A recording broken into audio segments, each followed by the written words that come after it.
자, 그래서 세 번째로, 그래서 이제 이 89쪽에 보면 이데올로기 국가장치라고 하는 걸 설명하면서 이 억압적 국가장치는 거기 보면 무슨 군대, 경찰서, 재판소, 감옥 이런 것들을 억압적 국가장치로 부른다 이렇게 되어 있고, 그 다음에 이데올로기 국가장치에 대한 논의를 바로 그 밑에 설명하고 있어요. 이데올로기 국가장치는 뭐예요? 종교, 다양한 교회들의 체계, 교육, 공적이거나 사적인 다양한 학교들의 체계, 가족, 법률, 정치, 다양한 정당들을 포함하는 정치 체계, 조합, 그 다음에 커뮤니케이션, 잡지나 라디오나 텔레비전. 요거죠. 요 잡지나 텔레비전 요거를 좀 특화시킨 게 그 스튜어트 홀이나 아니면 미국에서의 뭐 피스크 같은 대중문화 이런 얘기하는 미국의 피스크, 아니면 무슨 그 버밍엄 학파에서 스튜어트 홀 그 미디어 이론이나 아니면 무슨 햅디지가 얘기하는 하이 문화 이런 게 다 요 잡지, 라디오, 텔레비전 뭐 이런 겁니다. 그다음에 이제 문화에서 바로 밑에 문화 이데올로기 장치가 나오는데, 문학, 예술, 스포츠. 요게 이제 나중에 뭐예요? 문학, 예술, 스포츠가 얘기하는 게 이게 후기 식민성 하는, 소위 이제 인도 출신들의 후기 식민성 얘기하는 사람들이 그래. 예를 들면 무슨 아파두리아 같은 사람이 쓴 무슨 곱빛 불린 현대성이라는 책 같은 게 있습니다. 거기 보면 인도가 식민지에서 독립을 해가지고 계속 있는데도 문화적으로는 아직도 인도가 영국의 그러니까 영국에서 독립하지 못하고 있다. 그러면서 예를 들고 있는 게 뭐예요? 스포츠 예를 들고 있죠. 그 클리켓인가요? 클리켓 예를 들고 있어요. 여러분, 그 인도에서는 클리켓 선수가 어마어마한 인기고 돈도 어마어마하게 받는다는 거예요. 그래서 클리켓 선수가 되는 것을 그렇게 큰 꿈으로 생각한다는 겁니다. 그럼 뭐예요? 우리나라에서 대중 그 운동으로 스포츠로 야구가 그렇게 유명해진 게 뭐예요? 그다음 미국의 영향이죠. 가만히 보세요. 이 야구를 하는 나라들의 그 지리적인 분포를 보면 유럽에서는 야구 거의 안 합니다. 대부분 다 동북아나 남미 쪽 사람들이 하죠. 뭐 그 왜 그래? 미국적 영향이 있는 거예요. 그러니까 뭔가 이게 뭐 조금 앞서가는 거지만 나중에 이제 문화적인 세계 문화와 문화의 어떤 식민성, 문화의 제국주의 이런 얘기를 할 때 그 이런 얘기들이 나오는데 굉장히 자주 얘기하는 겁니다. 그다음에 여기 지금 문학이나 예술 얘기를 여기서 알투스가 꺼내고 있어요. 근데 문학이나 예술은 뭐예요? 그 오리엔탈리즘적인 문학, 오리엔탈리즘적인 예술, 뭐 그림이나 음악 속에 뭔가 서구에 대한 어떤 선망이 깔려 있고, 뭐 우리 것 이 어떤 동양에 대한 어떤 비하가 깔려 있는 거, 뭐 그런 얘기를 하는 겁니다. 예를 들면 그 오리엔탈리즘 썼던 그 에드워드 사이드가 그 다음에 쓴 책이 문화와 제국주의라는 책인데, 그 문화와 제국주의에 보면 제인 에어인가 무슨 그 소설책에 대한 분석이 좀 일부 나와요. 뭐 제가 그걸 다 읽은 건 아닌데, 그 제인 에어라고 하는 소설에 보면 뭐라고 돼 있습니까?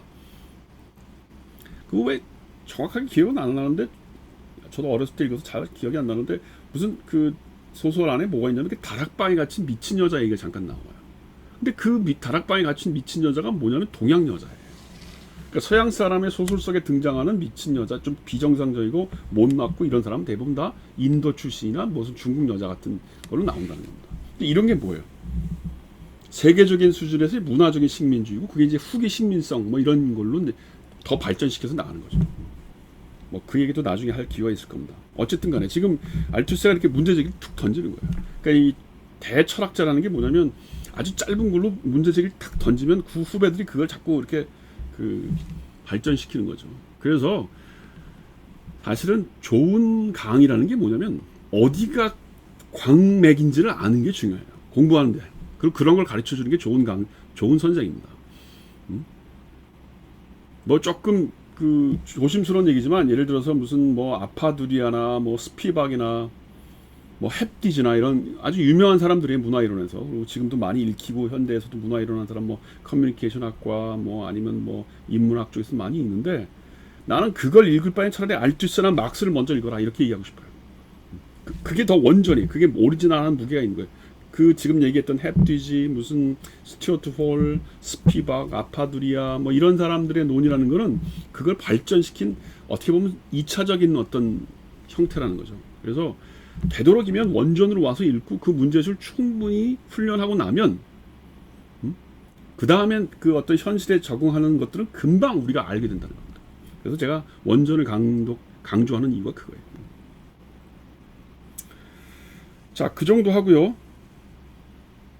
그래서 보면은 뭐 이 91쪽에 보면 뭐라고 되어 있냐면 이데올로기적 국가장치들의 경우 주로 이데올로기에 의해 기능하며 부차적으로 억압에 의해 기능한다. 그러니까 오늘날의 자본주의 사회라는 게 억압적인 기능이 완전히 없어진 건 아니나 주된 기능은 이데올로기적인 기능이 더 중요하다는 겁니다.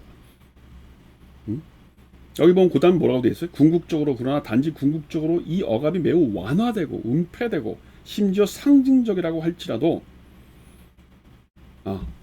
억압적인 국가장치라고 하는 것은 존재한다는 겁니다.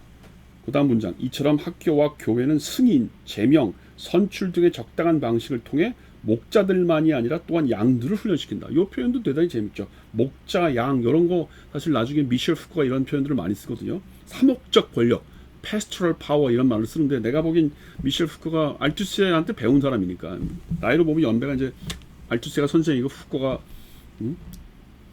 제자뻘이니까 이런 말들이 사실은 뭐 푸코한테도 나오는 거 보면 배웠겠죠. 뭐 그런 겁니다. 그래서 그런 정도 하고요. 그 다음에 이제 그래서 이데올로기적인 국가장치들이 단순히 계급투쟁의 목적일 뿐만 아니라 그 장소이기도 하다. 그리고 자주 계급투쟁의 격렬한 형태를 띈다는 사실을 이해할 수 있게 해준다. 이게 93쪽의 맨 윗 문장입니다. 그러니까 우리가 여태까지 계급투쟁이라고 하는 것은 임금투쟁, 어떤 노동조합을 통한 자기의 어떤 임금투쟁이나 삶의 투쟁 이런 것만을 계급투쟁이라고 생각했는데 학교를 어떻게 운영하고 학교의 교과목을 어떻게 할 거냐 이런 것들이 사실은 뭐예요? 그게 계급투쟁의 장소라는 겁니다. 그러니까 입장이 완전히 바뀐 거죠. 그래서 문화투쟁이라고 하는 것이 알투스 이후로 굉장히 중요한 어떤 목표가 되는 겁니다. 자, 그 다음에 이제 94쪽에 보면 생산관계들의 재생산에 관하여라고 하는 부분을 이 챕터에서 보면 아까 얘기했던 소위 마르크스가 생각했던 재생산에 대한 비판을 이제 알투세가 다시 받아서 그럼 나는 리프로덕션을 어떻게 생각할 거냐라는 걸 자세히 얘기하고 있는 거죠.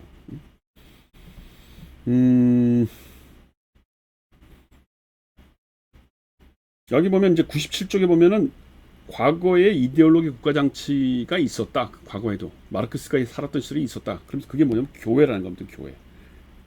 근데 그 교회라고 하는 것이 16세기부터 18세기까지 이데올로기 투쟁에 굉장히 중요한 역할을 했다는 거예요.